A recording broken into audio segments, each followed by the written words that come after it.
chapter 19, verse 4. So the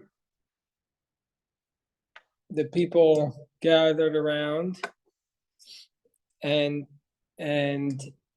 the angels came into Lot's house. Terem Yishkavu, before they lay down, V'anshei Ayir, the men of the city, Anshei Sidom, the men of Sidom, Nasobo Abayit, they gathered around the house. Minar Vad Zakein, from young to old, Kol Amikatze, all the people from the end. So this reminded me of the scene we saw last night in Dagestan, where they surrounded a hotel and said, "We heard you have a Jew staying here." Did you see that? So this is what the scene is. We hear you have a guest staying there. So they gather around Lot's home, and they were from young to old. Everybody's gathering around. Rashi says, "Terem yishkavu," they're not yet lying down. Kach nidrash b'Bereshit Rabbah. That's what it says in Bereshit Rabbah. Terem yishkavu. They're not yet lying down. V'anshei ha'ir, the people of the town, ayu b'fiyem shel malachim. The people of the town were in the mouths of the angels. Shayu sholem ulot. So Rashi's switching it around. Rashi's saying that the angels were the ones asking about the men of the town. Oh, Ben. And they were saying, what's their nature? Well, Ben could give us a lot of insight about the college campuses. Oh, gosh. He's not going to tell you anything happy. No, I don't know. Well, actually, I mean, if we started the class, I don't want to. Yeah, I'd like to hear what you have to say. I'll just look. I don't have anything happy to say about it. The immediate thing. Some of you would have more perspective. So we are. Yeah. Right, let's go to last. It was scary. Yeah. I mean, these places, that's kind of their brand. They like to make trouble and take whatever stupid issue is out there and adopt it. Okay, so the verse says that the angel said to Lot, what's the nature, chapter 19, verse 4, what's the nature of these people and their actions? And he said to them, Rubam Rishayim, most of them are wicked. Odem and Dabram Mahem, and they're still speaking to them. Ma'anshei Sidom, and the people of Sidom gathered. But the simple meaning is, Pshuta Shel Mikra, Anshei Ha'ir, Anshei Resha, the wicked people, the men of evil, Nasobo Abayit, they surrounded the house, Al Shayu Rishayim, because they were wicked. Nikraim Anshei Sidom, like the verse says, Anshei Sidom Ra'im V'chatoim. This is a point that's important to make, is that what was the sin of the people from Sodom? If you like, most Christian commentaries assume it was sodomy, but that's not the rabbinic interpretation. Rabbinic interpretation is that this kind of mob mentality to inflict danger or damage or pain on a guest, and that's what it is. Koam mikatzeh ha'ir. And all the people from one end of the city, until the other. That nobody was trying to stop the mob. There was not even one righteous person. Now they did want to say, Rashi is going to say here, that they wanted to take out these people, the angels, and rape them, homosexual rape. But the sin, the reason why they were going to be destroyed, is not because of homosexuality, but because that they were raping a guest. That's the sin. Meaning to say, that's the sin that's worthy of destroying the whole city. This mob-like mentality. Mobs are so dangerous, obviously. So where does it say that? What I just said. Raping other guests. I'm about to read it. Oh, I'm sorry. Now, it says in verse 5, they called to Lot and they said, Where the men who came to you, send them out to us so we can know them. And Rashi says when it says know them, it means b'mishkav zachar, by homosexual relations. As it states,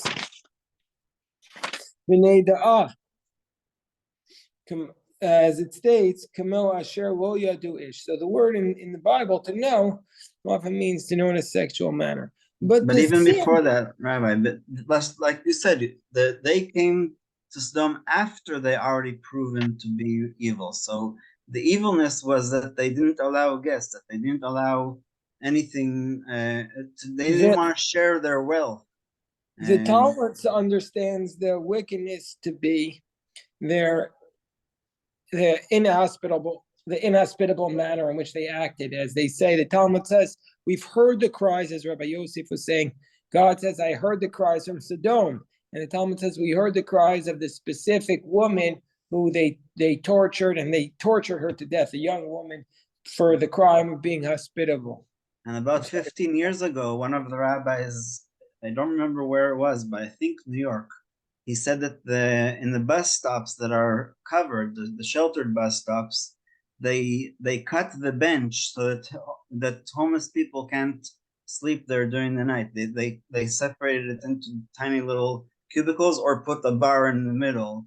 And unfortunately, they did that in Fredericton also about 5 years ago. And that's like, if the last bus goes at 11:30 at night, there's absolutely no reason why a homeless person can't use it as a shelter, from 11:30 until 5:30 a.m. Thank you. Yeah, I was just, Shannon was also trying to say something. Yes, I Josh. was just going to say the Steinsaltz says the same thing. It was not clear if it was sexual desire or to demonstrate the absolute intolerance of guests. Oh, so it's pretty clear it wasn't sexual desire because the entire town was there. It wasn't like they were in love.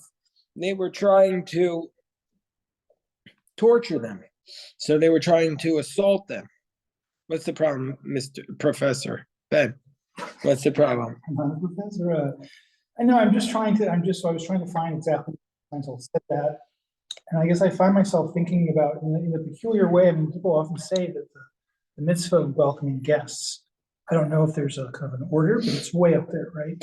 So the origin, the mitzvah of welcoming guests is, we see from the beginning of our portion that God appeared to Abraham, and Abraham was welcoming, and God appeared to Abraham, and Abraham said to him, hold on one second.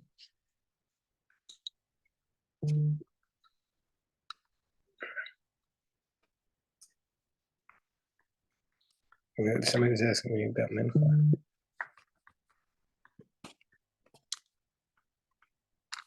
Okay, so Hashem appeared. I just got to tell this guy.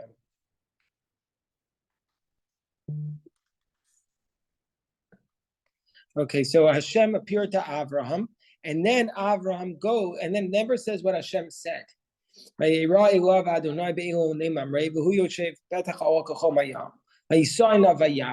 so God appears to Abraham, never says what God says. And all of a sudden, Abraham sees guests and he goes away to help the guests. So the Talmud says, we see from here that welcoming in guests is more important than meeting God, because Abraham said to God, oh, just wait a second. I have some guests I need to take. No, seriously. Maybe God said to him, you've got to go take care of the guests. Maybe he was doing exactly what he was. But the Talmud understands that he said to God, wait a minute, I have to go and do this. So for this reason, that's what he was saying. So, so the Talmud therefore says that welcoming guests is a greater mitzvah than meeting God. Okay. You can imagine even in the Middle East today, obviously the welcoming of a guest is considered to be like the highest act, that it's hospitality. And I do want to say that one of the things that I witnessed with my own eyes was incredible hospitality going on right now in the land of Israel. Like, people have just literally signed up. There have been I don't know how many people have been displaced from the north and from the south because of all the rockets and the massacres. Close to 200,000. People have opened up their homes. And when I went to Israel just now, I slept in a very, very, very beautiful big house that my friend has in Caesarea. But the house has 11 bedrooms. And I traveled there with my friend who lives in New Jersey and his son, who's 17.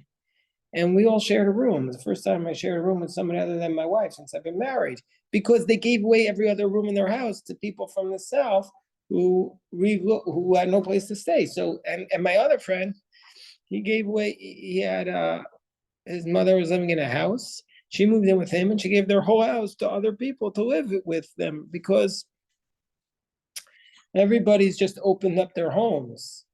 It's just an incredible thing to see, actually. They're just a tremendous hospitality that if you're not in Israel now, you just can't even imagine the unity of the Jewish people that is felt at this time. Just the incredible unity. So that's a positive.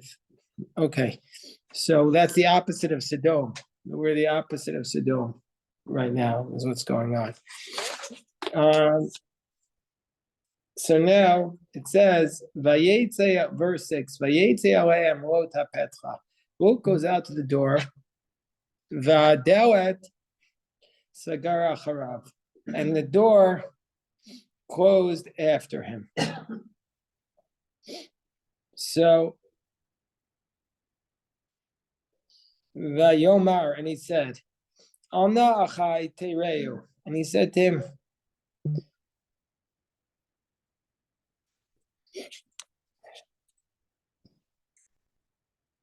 he said, Alna achai tereu, he said, I beg you, my brothers, don't act wickedly.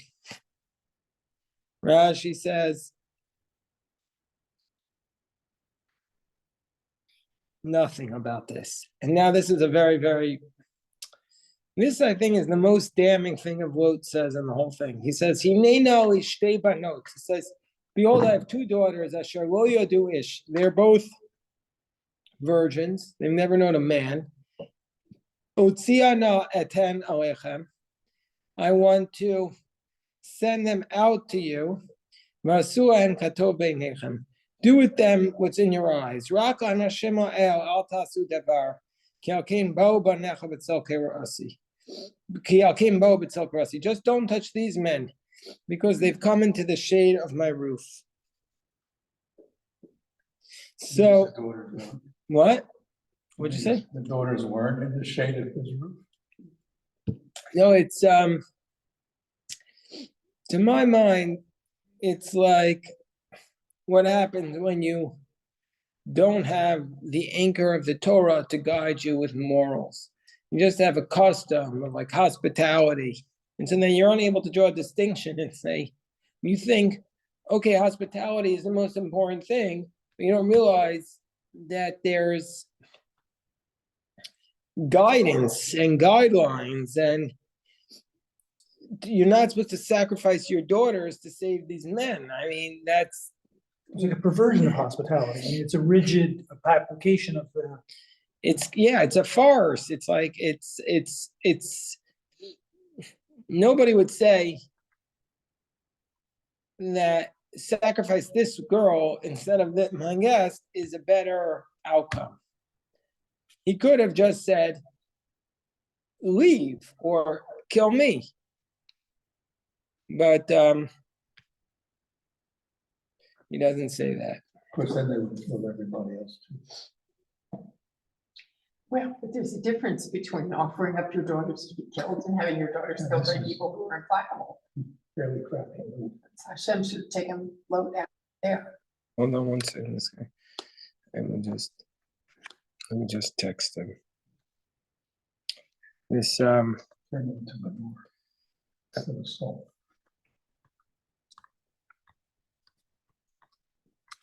see what happens is these people are texting me because we're trying to like nonstop. We're trying to help people in Israel, and so trying to send some money to somebody in Israel, but I can't send like somebody whose family was massacred and they're helping. Like literally, everything we have to do now is to help the people in Israel. So he's calling me. So I said, I'll call you after we finish our studies, but that's why he keeps calling me. And I know, hold on one second, let's see. Yes, that's her.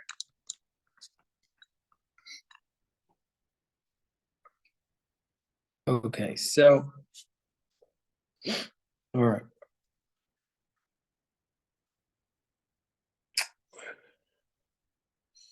All right, so anyway, that's the way I look at it. It's a farce. What's the next verse? Okay, let's see if Rashi says anything. As much as they have come, this thing you shall do, out of respect for me. They came under the shelter of my roof. Targum bitlal sheruti. Targum shel kora sharita. It's a roof beam. Okay. Vayomu gesh hala. And the men said, approach away. What does that mean? Meaning to say, get over there.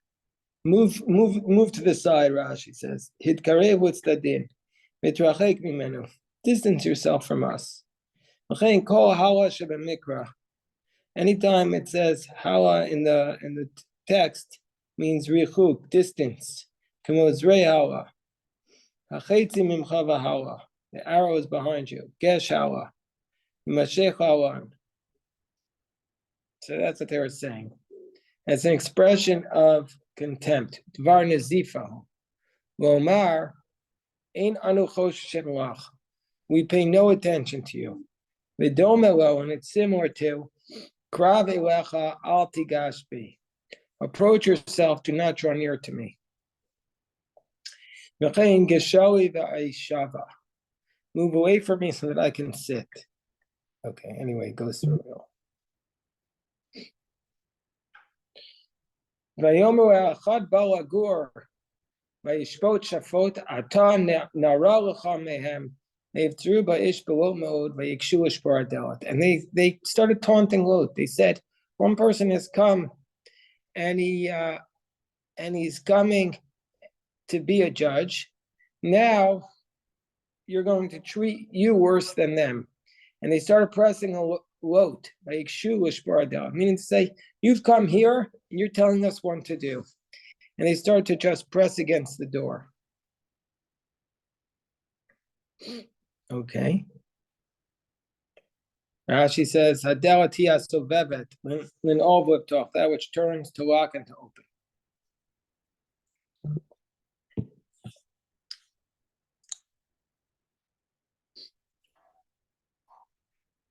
I also want to say that I know two people who within this orbit of the yeshiva, both very, very successful business people, stopped what they're doing and are just going to Israel.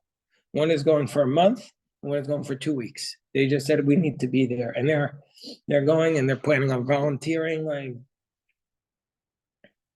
almost like day laborers. Because Israel has a huge labor shortage now. There's nobody to work. 3 reasons. A lot of the people working age are in the army now. They've mobilized, like almost 500,000 people. Number 2, some of the people who were working were Palestinians, and that's shut down. Number 3, some of the workers are like Thai workers, and a lot of them are like, we're out of here. And I don't blame them. How could you blame them? It's not their fight. So there's like a tremendous labor shortage in Israel. Like they don't have anybody to work. So is it raining out there? Oil. Okay. Okay, so now that Anashim Asher Petach, and the men who are at the entrance to the house, Hiku Basam Devrim. They blinded them. The angels did that. So I skipped the pasuk.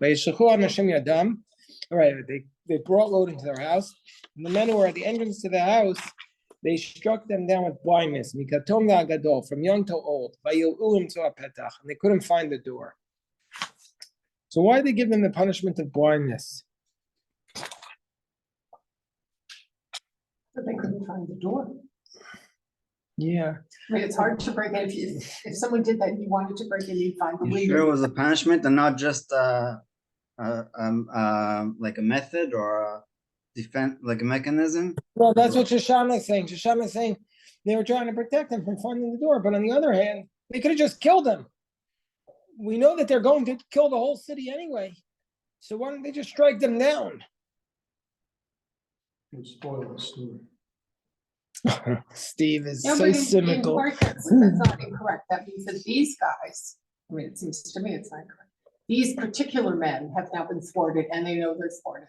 And, you know, if they just died in the mess with everybody else, they might not have the realization that something has happened that they cannot control. And now they do know there's something they can't control. Is this about? Meaning what? Wait, I don't understand what Shoshana is They saying. come there and they want to rape or do whatever they want to do to these people to show that they are in charge, that they are in control of everything. Now they're not in control Because they're blind. because they're blind. They can't find the door. But they're also morally blind, right? I mean, that's, They are that too. No, that's the thing. But so Now. is lying in this case. Load is very much. Anyway, the guys didn't take the daughters, so. Well, there's a big lacuna there because there's no follow-up to the daughter story. Right. Well, there is a follow-up. No, Steve. There's a big follow-up. What's going to happen is Lot's going to impregnate the daughters.